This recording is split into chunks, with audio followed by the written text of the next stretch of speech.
우리 계속해서 산상수훈 앞부분에 있는 팔복의 말씀 우리가 살펴보고 있는데요.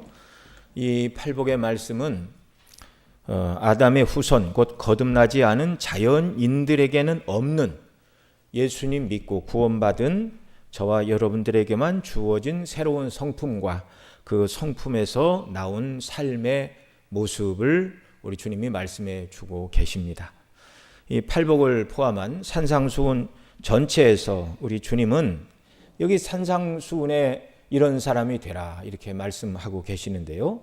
이 사람의 모습은 여러 번 말씀드린 것처럼 하나님께서 처음 창조하실 때 하나님께서 계획하신 참된 사람의 모습입니다.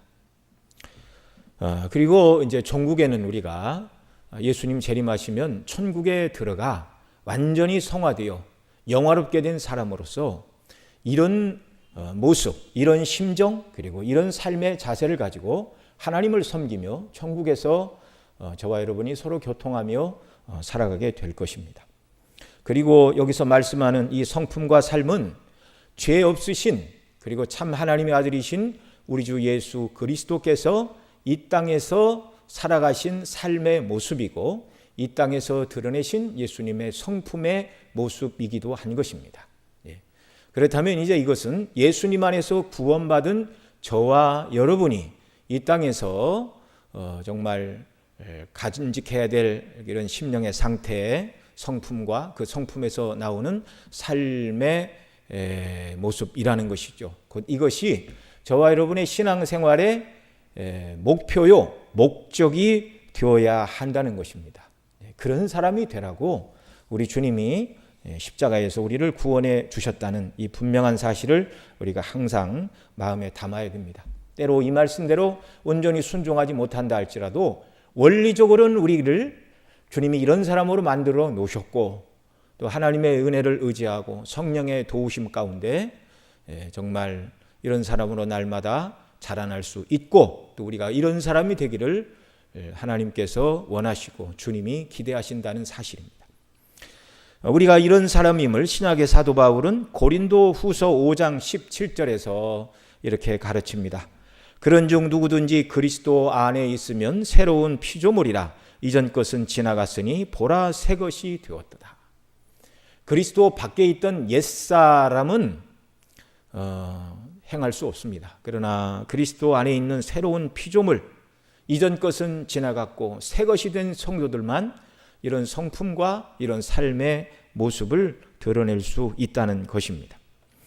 오늘 우리가 살펴보고 있는 이 팔복 8가지 복을 10절까지 말하는데 이 팔복을 크게 나누면 두 개로 나눌 수 있습니다. 큰 부류로 나누면 그래서 전반부에 등장하는 심령이 가난한 자, 애통한 자, 온유한 자, 의에 줄이고 목마른 자 이렇게 앞에 4개의 복을 하나로 구분할 수 있고 또 뒤에 나오는 그런 나머지 복 우리가 살펴보고 있는 긍휼히 여기는 자, 그 다음에 정말 화평케 하는 자, 또 마음이 청결한 자, 또 의를 위하여 핍박을 받는 자, 이 뒷부분에 말씀하는 이 4개의 복을 또 다른 부류로 이렇게 구별할 수 있습니다. 그래서 먼저 앞에 4가지 복은 하나님 앞에서 사람이 자기가 죄인임을 깨닫게 될 때 그리고 거듭나게 될 때 하나님과의 관계에서 갖게 되는 마음의 성품과 삶의 태도입니다.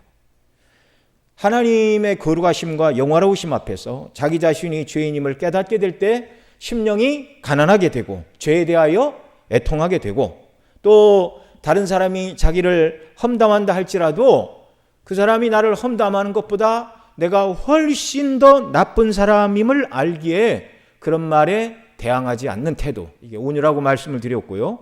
또 하나님께서 자신을 죽이신다 할지라도 어떤 형편에 던지신다 할지라도 죄인인 나는, 은혜 받은 나는 항변할 수 없다는 것을 깨닫고 하나님 앞에 잠잠한 사람의 태도가 온유라고 말씀을 드렸는데요. 이렇게 온유하게 되고 그리고 하나님을 기쁘시게 하는 것이 의라는 것을 깨닫고 칭의의 구원으로부터 출발하여 성화에 힘쓰는 의에 줄이고 목마른 사람이 되는 것입니다. 이게 하나님과의 관계에서 갖게 되는 성품과 그 성품에서 나오는 삶의 모습이고요. 두 번째로 다섯 번째에서 여덟 번째 이루는 복은 이제 하나님을 알고 하나님께 받은 은혜에 비추어서 다른 사람을 바라보게 되니 팔복의 뒤에 있는 네 가지 복의 모습을 소유하고 그 모습을 실천하는 사람이 된다는 것입니다. 그래서 사람과 사람 사이에서 긍휼을 실천하고 청결한 마음으로 사람들을 대하고 물론 하나님 앞에 그렇게 살아야 되죠.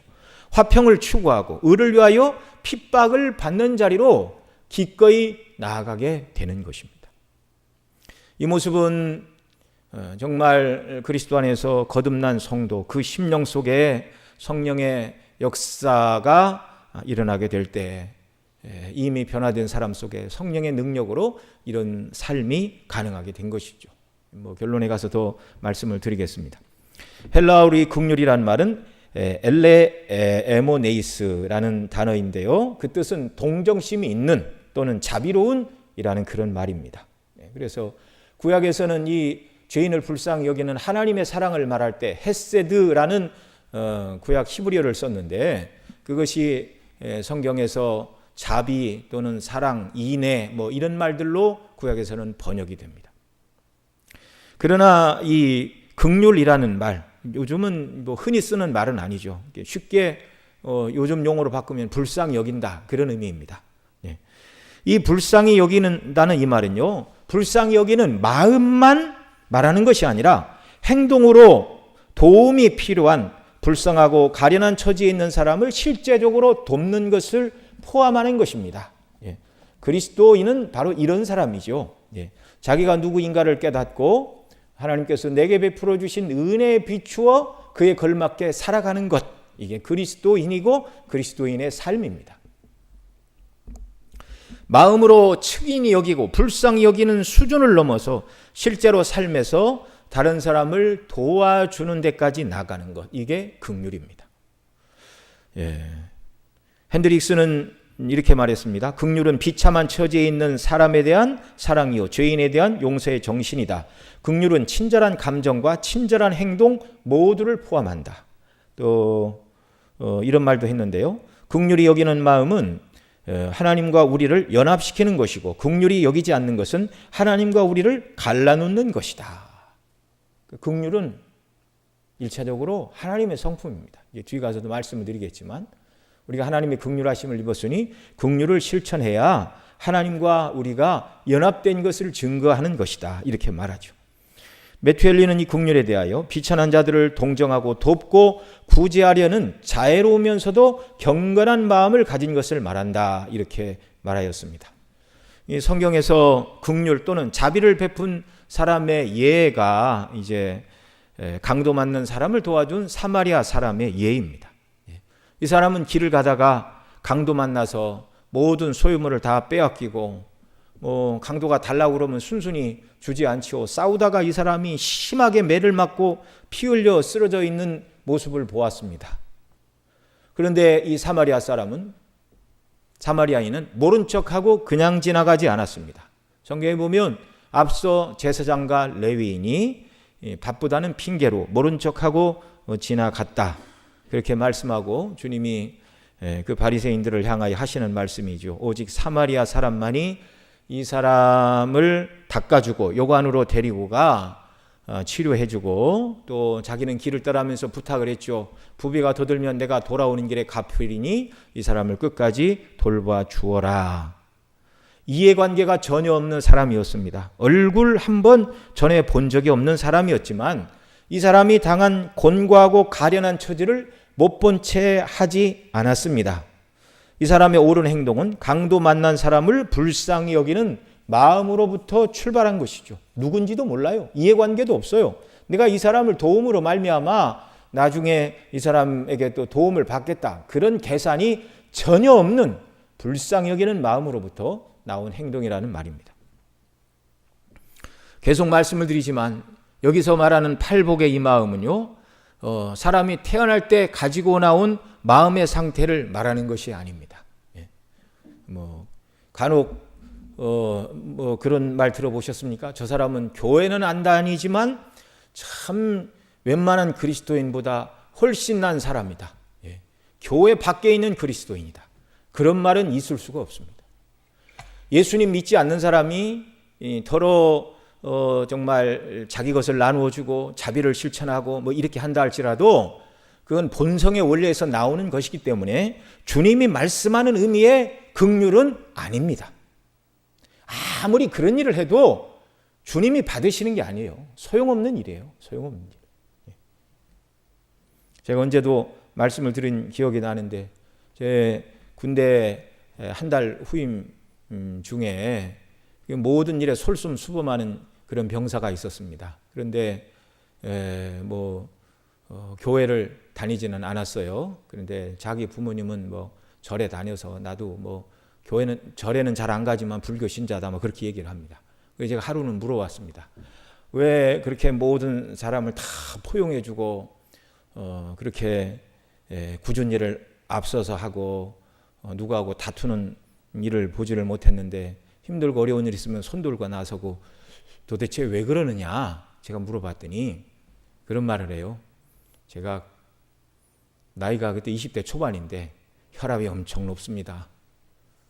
그러면서 얘기를 해요. 굉장히 까다로운 사람이었는데 이런 저런 모습을 보고 왜 저러는가 다투고 그러다 보니까 자기 머리가 터져서 죽을 것 같더래요. 그래서 내가 제 명대로 살려면 그냥 포기하고 다 받아줘야 되겠다라고 마음을 바꾸기 시작했답니다.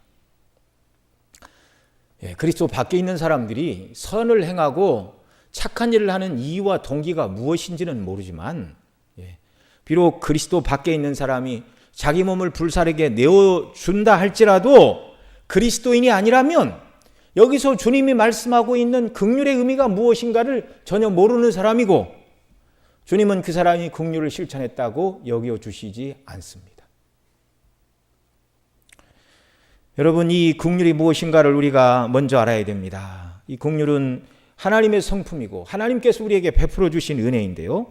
사도 바울은 에베소서 2장 4절로 5절에서 이렇게 말씀합니다. 긍휼에 풍성하신 하나님이 우리를 사랑하신 그 큰 사랑을 인하여 허물로 죽은 우리를 그리스도와 함께 살리셨고 너희가 은혜로 구원을 얻은 것이라. 여기 긍휼과 은혜라는 말을 하고 있습니다. 긍휼 때문에 우리가 은혜를 입어서 구원받아 하나님의 자녀가 되었다 이 말씀이죠. 긍휼에 풍성하신 하나님.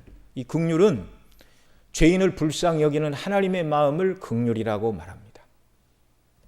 은혜는 무엇입니까? 받을 자격이 없는 자들에게 일방적으로 베풀어진 하나님의 호의를 은혜라고 말합니다. 하나님의 긍휼과 은혜 때문에 우리가 구원을 입었어요. 하나님이 죄에 빠진 우리를 불쌍히 여기셨어요. 지옥 형벌에 다 떨어져야 마땅하고 하나님께서 죄인인 저와 여러분을 다 지옥에 쓸어 넣어야 마땅한데 불쌍히 여기셨어요. 인생이 하나님 영광으로 지음을 받은 인생이 저렇게 죄를 짓고 멸망길에 떨어져야 하다니 하나님께서 우리를 불쌍히 여기사 영원전에 택하셨고 구원할 방법을 마련하셨습니다. 그것이 바로 그리스도의 십자가의 대속의 은혜이죠. 그래서 우리 대신 우리의 모든 죄짐을 예수님이 십자가에서 다 짊어지게 하시고 예수님이 죽으신 것은 바로 저와 여러분의 죄, 나의 죄를 대속하기 위하여, 죄값을 치르기 위하여 십자가에서 죽으신 것이죠. 그리고 성령님 통해서 그 예수님을 믿는 믿음을 주셨고 믿을 때 우리를 의롭다 하십니다. 이게 은혜입니다. 이게 은혜입니다. 받을 자격이 없는 자들에게 베풀어진 하나님의 호의, 불쌍히 여기사 그리스도의 피로 값주고 우리를 사내신 이 은혜, 이게 은혜입니다. 은혜, 하나님이 은혜를 우리에게 베푸시게 만든 그 원인이 긍휼에 있다 그 말이죠. 죄인을 보시고 불쌍히 여기는 이 하나님의 마음. 복음서에 보면 예수님께서도 우리를 불쌍히 여기사, 한글 개역에서는 민망히 여기사 이렇게 얘기하고 개역개정에서는 불쌍히 여기사 이렇게 번역을 해놨는데 주님이 죄 가운데 빠져있는 우리를 보실 때 불쌍히 여기셨습니다. 민망히 여기셨습니다. 그 말은 이제 그 심장 또는 내장 또 뭐 이제 이런 장기들을 포함하는 그런 단어인데요. 심장으로 우리를 사랑하셨고 또 장기가 끊어지는 듯한 아픔으로 죄인들을 바라보시고 그래서 십자가를 지시고 죄 가운데 빠진 자들을 구원해 주신 것입니다.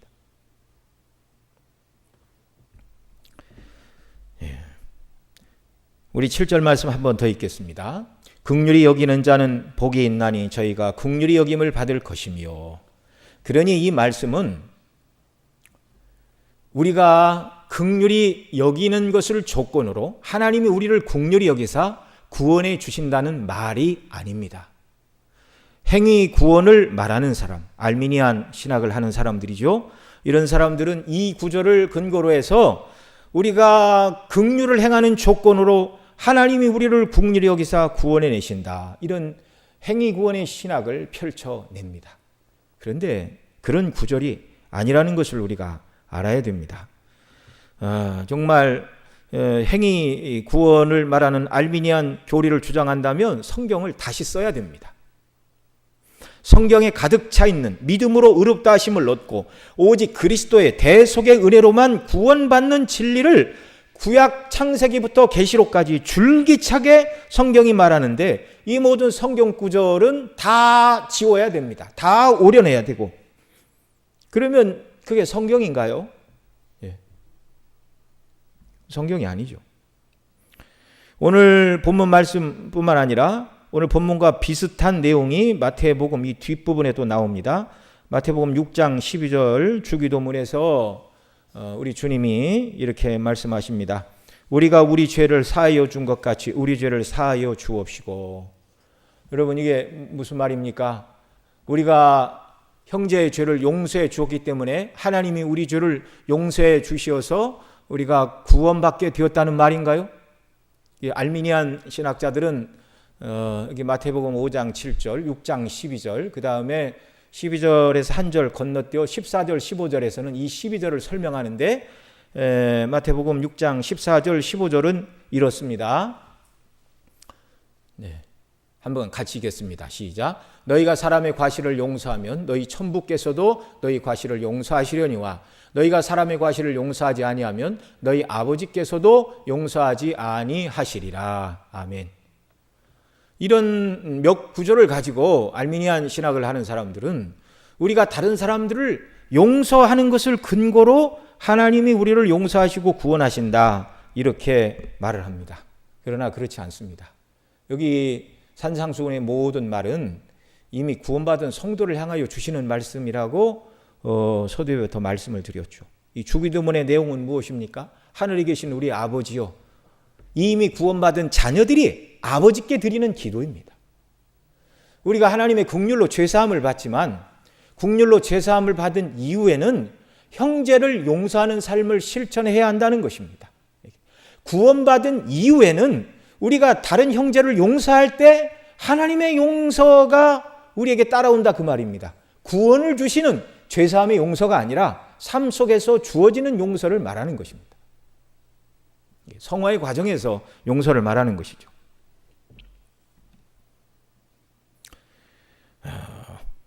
우리가 용서해야 하나님 우리를 구원하신다고 주장하게 되면 선택의 교리, 은혜의 교리, 대속의 교리를 다 성경에서 지워내야 하는 것입니다.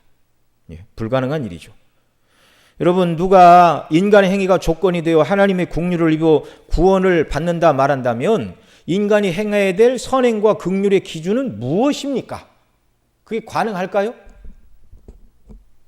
마태복음 18장에 예수님은 형제를 용서해야 된다라고 말씀해 주셨습니다. 그 말을 듣고 베드로가 예수님께 물었습니다. 주여, 형제가 내게 죄를 범하면 몇 번이나 용서하여 주리이까? 7번까지 하오리까? 예수께서 가라사대 내게 이르노니 7번뿐 아니라 70번씩 7번이라도 할 것이니라.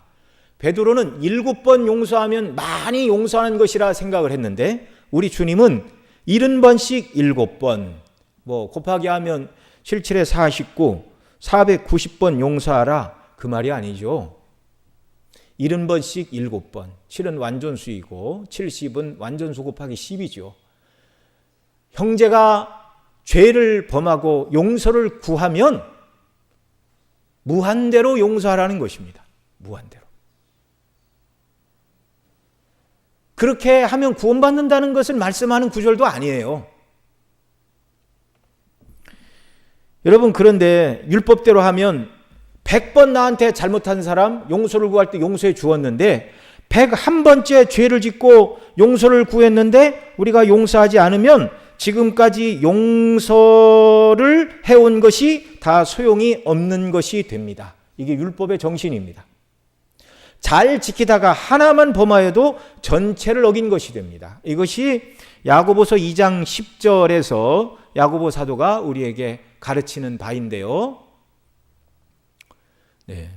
야고보 2장 10절 우리 같이 읽습니다. 시작. 누구든지 온 율법을 지키다가 그 하나에 거치면 모두 범한 자가 되나니. 아멘. 여러분, 행위 구원을 말하려면 한 번도 율법을 어겨서는 안 됩니다. 태어나서 죽을 때까지 생각으로나 마음으로나 행동으로나. 그런 사람이 누가 있습니까? 그러면 일부는 말하겠죠. 그건 너무한 얘기죠. 어느 정도 우리가 용서하고 긍휼을 행할 때 하나님 우리를 보시고 용서와 긍휼을 베풀어 주시죠. 그러면 다른 사람을 용서할 일이 100번이 있다면 그러면 몇 번을 용서해 줘야 그런 교리가 성립이 됩니까? 50번, 절반하면 됩니까? 60번 이상, 학교에서는 D학점이죠. 60점 이하 59점에서는 대학에서는 F를 줍니다. 그 기준을 도대체 누가 세웠습니까? 성경 어디에 그런 말이 있습니까? 네. 우리가 용서를 근거로 하나님 나를 용서해 준다 이렇게 말하려면 한 번도 율법을 어겨서는 안 되는 것입니다. 불가능한 일이에요. 하나님께서 우리에게 긍휼을 베푸는 자는 복이 있나니 저가 긍휼히 여김을 받을 것이요 긍휼을 실천해야 된다 말씀하시는 이유가 말씀드린 대로 하나님께서 저와 여러분을 긍휼히 여기셨습니다. 죄 가운데 있는 우리를 불쌍히 여기사 그리스도 안에서 긍휼의 은혜를 베푸사 구원에 내셨기 때문입니다.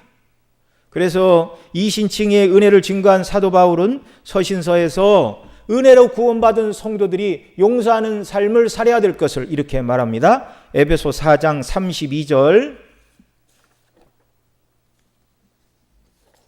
같이 읽습니다. 시작. 서로 인자하게 하며 불쌍히 여기며 서로 용서하기를 하나님이 그리스도 안에서 너희를 용서하심과 같이 하라 이렇게 말씀합니다. 용서의 모든 초점이 우리 자신에게 있는 것이 아니라 용서하기를, 그리고 누구한테 초점을 맞추고 있죠? 하나님이 그리스도 안에서 너희를 용서하심과 같이 하라 이렇게 말합니다. 그러니까 우리가 다른 사람을 용서하고 긍휼히 여기려면 항상 내가 하나님께 먼저 받은 이 긍휼과 용서가 무엇인가, 이 은혜가 우리에게 있지 않고는요 긍휼을 실천할 수 없고 용서를 실천할 수 없다는 말입니다. 또 골로새서 3장 14절에서 또 이렇게 말합니다. 같이 읽습니다. 누가 누구에게 혐의가 있거든 피차 용서하되 주께서 너희를 용서하심과 같이 너희도 그리하고. 여기서도 마찬가지죠. 용서를 말할 때 마음을 넓게 먹어라, 그렇게 해야 스트레스를 안 받고 편하게 산다, 그런 얘기가 아닙니다. 네가 용서하면 그 사람이 너에게 다음 날에는 너도 용서하고 서로 사이가 좋아질 거다, 그런 얘기가 아닙니다. 어떤 것도 기대하지 말고 주님이 우리에게 용서를 베풀었으니 우리는 용서해야 된다. 이게 일관된 사도의 가르침입니다. 이 말씀을 드리는 것은 우리가 긍휼을 실천하고 용서를 실천하고 자비를 실천할 힘이 우리 자신에게는 없기 때문입니다. 아무리 윤리와 도덕을 공부를 많이 한 사람이라 하더라도 교육이, 도덕과 윤리가 그 사람으로 하여금 산상수훈을 행하는 능력을 주지 못합니다. 교육이 사람을 바꾸지 못합니다. 환경도 사람을 바꾸지 못합니다. 오직 사람을 바꾸는 건 복음밖에 없습니다. 앞서 베드로가 형제를 7번 용서하오리까라고 물을 때 우리 주님이 70번씩 7번이라도 용서하라 말씀하셨는데, 그리고 이어서 하신 말씀이 1만 달란트 빚진 자를 용서해 주는 한 임금님에 관한 이야기입니다. 1만 달란트 빚진 사람이 임금님 앞에 회개해야 되는데 갚을 것이 없으니 조금만 기다려 주십시오. 그래서 다 탕감해 주었어요. 그런데 1만 달란트 탕감받은 사람이 임금님 앞에 나아가 자기 동관, 같은 관리를 만나고서 100데나리온 빚진 거 갚으라고 협박하고 안 갚으니까 옥에 가두었습니다. 이 말이 임금님 앞에 들리니까 다시 불렀죠. 내가 너에게 1만 달란트 빚진 것을 다 탕감해 주었는데 너도 그렇다면 네 형제가 100데나리온, 100데나리온, 한 데나리온은 하루 품삯이죠. 그러니까 100데나리온도 적은 것은 아닙니다. 적은 것은 아닙니다. 100일 일해야 될 품삯이니까. 그러니까 1만 달란트는요, 당시 화폐 계산으로 이렇게 해봤더니 한 20만 년 정도 일해야 벌 수 있는 돈이에요. 갚을 수 없는 돈입니다. 갚을 수 없는 그런 은혜를 입었습니다. 갚을 수 없는 빚을 하나님께서 탕감해 주셨습니다. 그게 십자가의 대속의 은혜입니다. 주님이 형제를 용서하라 말씀하실 때 이 1만 달란트 비유가 바로 그것이죠. 한량없는 은혜, 계산할 수 없는 은혜, 측량할 수 없는 용서와 은혜를 받았으니 사람 사이에서 일어나는 모든 용서의 조건은 기껏해야 100데나리온 정도의 빚진 것에 불과하다라는 것입니다. 하나님 우리를 용서하신 것을 기준으로 세우면 인간 사이의 긍휼과 용서와 자비는 별것 아닌 거라는 말이죠.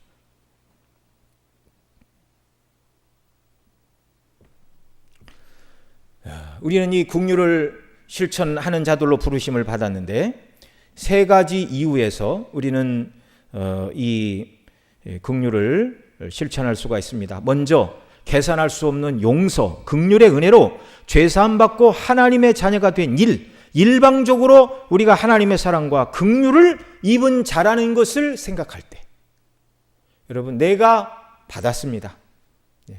받은 것은 돌려주어야 되겠죠. 내가 그 사랑을 받은 사람이라는 것을 1차적으로 기억해야 됩니다. 둘째로는 이 사랑을 받음으로 말미암아 앞서 말씀을 드렸지만 과거에는 이 긍휼과 사랑을 실천할 수 없는 본성의 원리로 살아가던 옛사람이었는데 이제는 그리스도 안에서 새로운 사람, 새로운 피조물로 창조되었습니다. 긍휼을 실천할 수 있는 새로운 피조물이 되었다는 말이죠. 그리고 세 번째로는 성령께서 이런 성도의 심령에 내주하시어 은혜를 간구할 때 성령으로 충만케 하시고 감동하시고 능력과 은혜를 주시어 우리가 받은 긍휼을 실천할 수 있는 자들로 세워 가신다는 사실입니다. 이 세 가지 원리를 우리가 잘 기억하고 마음에 새겨야 하겠습니다. 그래서 주님은 예수님 안에 있는 저와 여러분들을 향하여 이렇게 말씀하십니다. 누가복음 6장 36절에 보면 같이 읽겠습니다. 너희 아버지의 자비하심과 같이 너희도 자비하라. 여기 긍휼이라는 말로 바꿔서 읽을 수 있습니다. 너희 아버지의 긍휼이 여기심 같이 너희도 긍휼히 여기라. 참으로 하나님 앞에서 우리가 받은 은혜를 생각할 때 마음이 가난하고 죄를 애통해하고 온유하고 의에 줄이고 목마른 것이 무엇인가를 아는 의를 추구하는 성도는요, 당연히 가련한 사람을 긍휼히 여길 수밖에 없는 것입니다. 우리가 다른 사람을 긍휼히 여기지 못하는 것, 다른 사람을 용서하지 못하는 것, 이건 내가 하나님께 긍휼하심을 입었다, 용서를 받았다 하는 것을 망각하면 용서를 못하는 것이죠. 그러니 그리스도 안에서 이런 용서를 받았다 늘 생각해야 되고, 이런 용서를 실천할 수 있는 새로운 피조물로 만들어 주셨다. 그래서 내 힘만으로는 안 되니 성령의 도우심과 은혜를 간구해야 된다. 그래서 우리는 항상 우리가 믿는 바대로 살아가는 자들, 이게 신행일치이죠. 믿는 대로 살아가는 사람들, 이런 은혜의 역사가 우리의 있기를 바랍니다. 만약에 내가 예수님의 은혜로 긍휼하심으로 죄사함을 받아 하나님의 자녀가 되었다라는 것을 알고 고백을 하면서도 다른 사람에게 이 긍휼을 실천하지 않는다면 우리 신앙이 영적으로 병들었든지 내가 입으로 고백하는 신앙대로 참으로 믿는 것이 아니든지 둘 중에 하나입니다. 하나님 앞에 진노밖에 받을 것이 없는 죄인이었는데 긍휼하심을 입었다. 긍휼로 나를 품어주시고 받아주시고 구원하시고 자녀 삼아주시고 천국의 후사로 세워주셨다. 이 생각, 이 은혜가 우리를 주장하고 성령께서 능력으로 함께 하실 때 우리가 긍휼을 실천할 수 있는 사람들이 되는 줄로 믿습니다. 정말 하나님께서 우리에게 이런 은혜 주시기를 바랍니다. 여러분, 항상 우리가 어떤 일을 행하기 전에 항상 원리를 먼저 기억을 해야 됩니다. 그리스도인은 무슨 일을 행하는 사람이냐 이걸 말하기 전에 그리스도인은 어떤 사람인가, 어떤 은혜를 받은 사람인가, 어떻게 변화된 사람인가, 이것이 성경이 훨씬 더 먼저 강조하는 것입니다. 그래서 예수님을 믿는 사람을 우리가 정리할 때 주일 성수하고 11조 하나님께 드리고 정직하게 행하고 남을 도우고 이 사람이 그리스도인이다 이렇게 말해서는 안 되는 것입니다. 그리스도인은 누구입니까? 감히 하나님 앞에 설 수 없는 죄인인데 하나님 아버지와 우리 주 예수 그리스도의 긍휼하심을 입어 그리스도의 십자가의 대속의 은혜로 죄사함 받아 하나님의 자녀가 되었고 새로운 피조물로 지은 바가 되었고 이제 이 사람은 하나님과의 생명의 교통 속에서 하나님이 원하시는 빛과 소금의 역할을 감당해야 하는 사람으로 부르심을 받았다. 그래서 이 원리를 따라 살아가게 될 때 용서도 하고 사랑도 하고 긍휼도 베풀고 또 주일 성수도 하고 11조도 하고 이런저런 선행을 하는 것뿐이지 선행 자체의 목적이 있는 것이 아니라는 것을 우리가 기억을 해야 됩니다.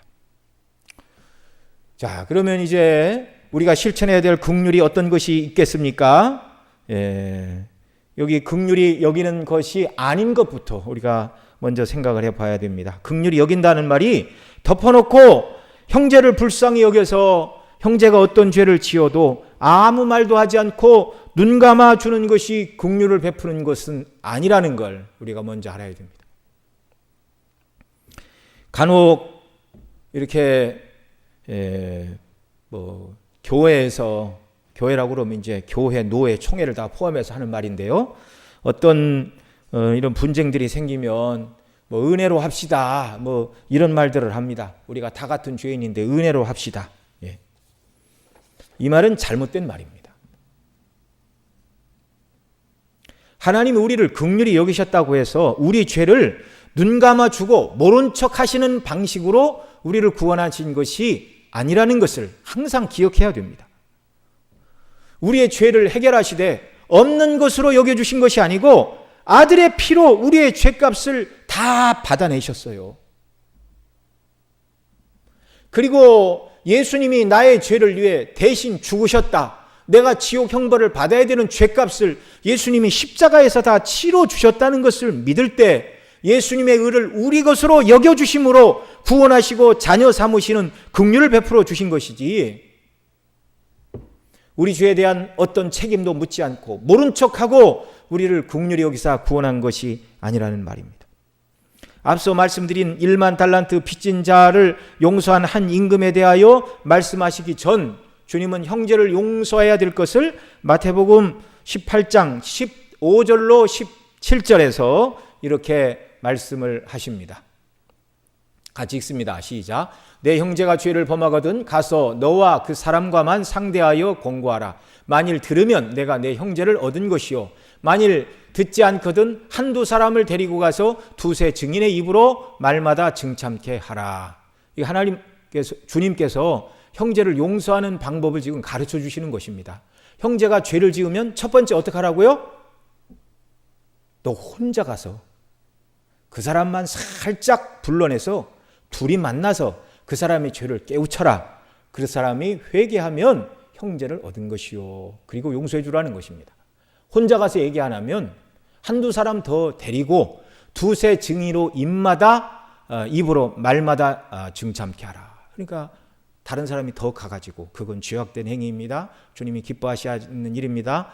회개하고 하나님의 은혜를 구해야 됩니다. 이렇게 해서 증참케 하여 그 사람이 돌이키면 용서를 하라는 것입니다. 그 다음 17절 말씀 또 보겠습니다. 같이 읽습니다. 만일 그들의 말도 듣지 않거든 교회의 말하고 교회의 말도 듣지 않거든 이방인과 세리와 같이 여기라. 여러분, 교회 말하라는 말이 무슨 뜻입니까? 교회 얘기하여 7일을 하라는 것입니다. 7일을 달게 받으면 이제 해벌을 받게 되는 것이죠. 그런데 교회의 말도 듣지 않으면 이방인과 세리같이 여기라 이렇게 말합니다. 그러니까 잘못을 범하고 죄를 짓고 그것이 죄인 줄도 모르고 회개하지 않고 용서를 구하지 않는 사람을 용서하라는 말이 아니에요. 죄를 덮어놓고 용서하라는 말이 아니에요.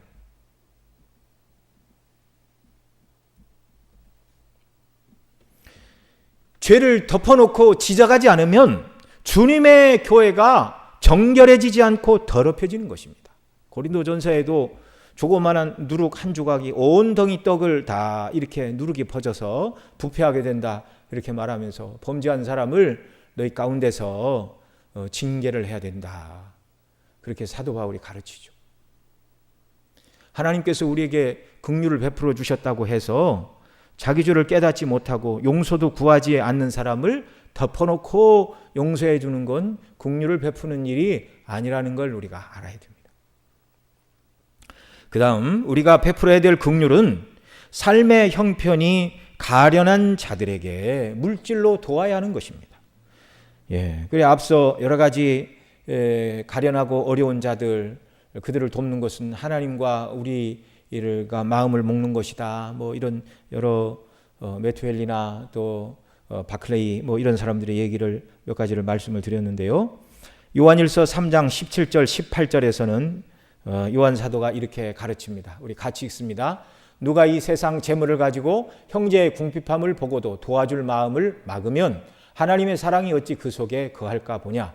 자녀들아 우리가 말과 혀로만 사랑하지 말고 오직 행함과 진실함으로 하자. 아멘. 불쌍하다고 말하는 것은 불쌍히 여기는 것이 아닙니다. 도와줄 마음을 막으면 안 된다는 것이죠. 말과 혀로만 사랑하지 말고 행함과 진실함으로 하자. 그 말은 물질로 형제를 도와야 된다라는 것입니다. 앞서 말씀드린 선한 사마리아 사람처럼 자기 것으로 궁핍하고 가련한 처지에 있는 사람들을 물질로 돕는 것. 그래서 하나님의 부요하심과 하나님의 사랑이심과 하나님의 능력으로 채워주심을 드러내는 긍휼을 받은 자로서 긍휼을 실천해야 하는 것이 그리스도인 모두에게 주어진 책무임을 여러분 믿으시기 바랍니다. 믿으시기 바랍니다. 주님은 우리로 하여금 긍휼을 실천하는 자로 만드셨고 그런 사람으로 부르셨어요.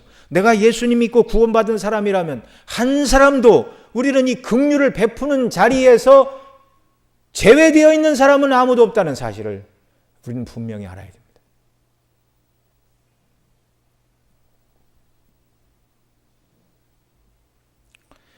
그 무엇보다 우리가 긍휼히 여겨야 될 것은 그리스도 밖에 있는 잃어버린 영혼들입니다. 우리를 긍휼히 여기신 주님은 십자가에서 우리 죄값을 치르기 위해 피 흘려 죽어주셨습니다. 이 놀라운 사랑을 말해 주어야 합니다. 이 일을 위해 우리가 할 수 있으면 삶 속에서 예수님을 증거해야 되고 복음 전도와 선교를 위해 더욱더 힘써야 합니다. 이게 긍휼을 베푸는 삶입니다. 여러분, 사람이 사람에게 할 수 있는 가장 큰 선행이 무엇입니까?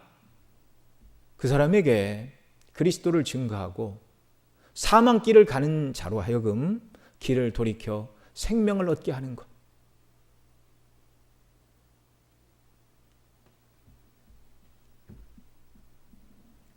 우리 주님 말씀하셨죠. 천하를 얻고도 자기 목숨을 잃으면 무엇이 유익하리요.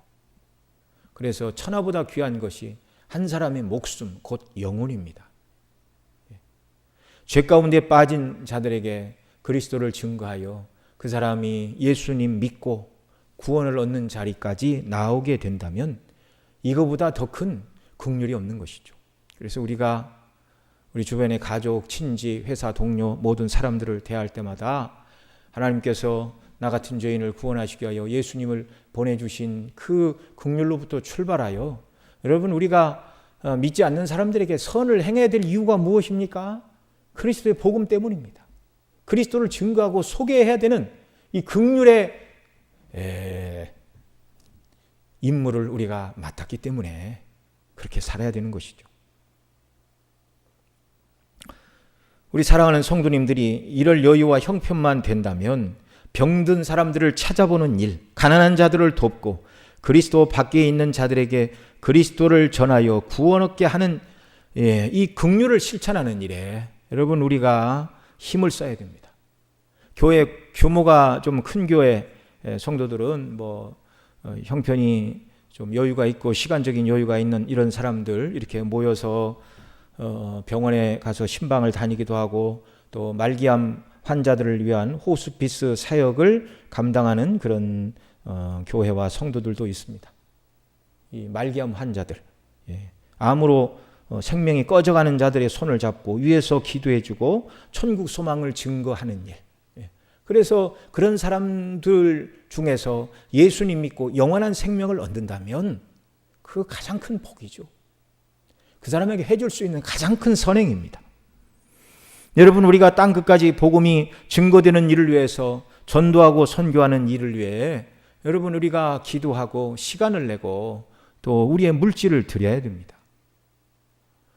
농어촌의 교회와 우리가 선교하는 일들을 위해서 기도하고 또 그분들의 복음 증거 사역이 아름답게 증거되는 일들을 위하여 물질로 후원하는 이런 일들, 이게 하나님 기뻐하시는 일이죠. 긍휼을 받은 자로서 긍휼을 실천하는 자가 되게 해달라고 기도하고 주의 도우심을 구하며 우리가 얼마나 큰 은혜를 입었는가 항상 생각함으로 그 은혜에 비추어 주님의 사랑과 자비를 나타내는 저와 여러분의 귀한 정말 삶이 되기를 바랍니다. 기도하시겠습니다. 사랑하시는 아버지 하나님, 오늘도 이렇게 수요예배를 맞이하여 정한 시간 주 앞에 함께 모여 경배하며 주의 말씀 듣도록 은혜 주시니 감사합니다. 우리가 얼마나 큰 긍휼의 여김을 받았는가. 이 긍휼을 실천할 때 하나님 또한 우리를 더 불쌍히 여기사 우리 심령에 은혜를 베풀어 주시고 더 큰 긍휼을 실천할 그 모든 여건을 베풀어 주시는 줄로 믿습니다. 은혜를 베풀어 주시어서 예수님 안에서 우리가 얼마나 놀라운 새 사람, 얼마나 하나님을 기쁘시게 할 수 있는 원리가 새롭게 되었고 성령의 능력으로 우리가 붙들림을 받고 있는 자들인가를 알게 하시고 이 말씀을 따라 살아감으로 주께 영광을 돌리고 복음의 증인들이 되는 우리 모두가 되도록 은혜를 더하여 주옵소서. 우리 구주 예수님의 이름으로 기도드리옵나이다. 아멘.